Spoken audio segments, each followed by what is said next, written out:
L'engagement des États, c'était de promouvoir une éducation publique, une éducation de qualité, qui soit gratuite et inclusive.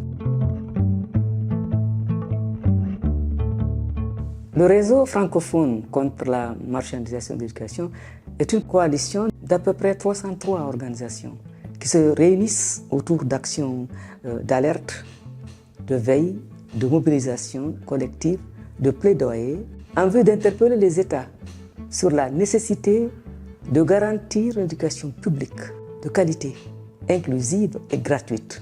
Autrefois, les écoles privées étaient fréquentées par les enfants de parents riches. Aujourd'hui, nous constatons une croissance sans précédent des écoles privées à bon marché et de mauvaise qualité dans les quartiers pauvres et dans les villages de nombreux pays à revenus faibles.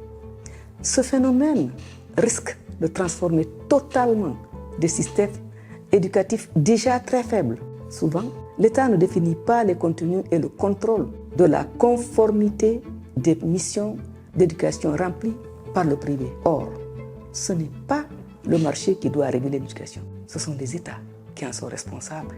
Cette journée, elle permet de voir si l'appel francophone contre la marchandisation a été respecté par les parties prenantes qui sont, d'une part, les États et d'autre part, les organisations de la société civile, membres de cette coalition. D'autant plus que l'impact de la Covid-19 avec la fermeture des écoles a démultiplié l'engagement du privé dans l'éducation, avec des solutions d'apprentissage virtuel via des plateformes numériques et la fourniture de technologies éducatives.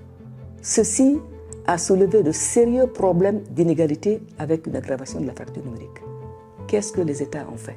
Est-ce que les membres de la coalition ont poursuivi leur objectif? Cette journée, elle va nous permettre de voir l'état des lieux afin de mieux lutter contre la marchandisation de l'éducation.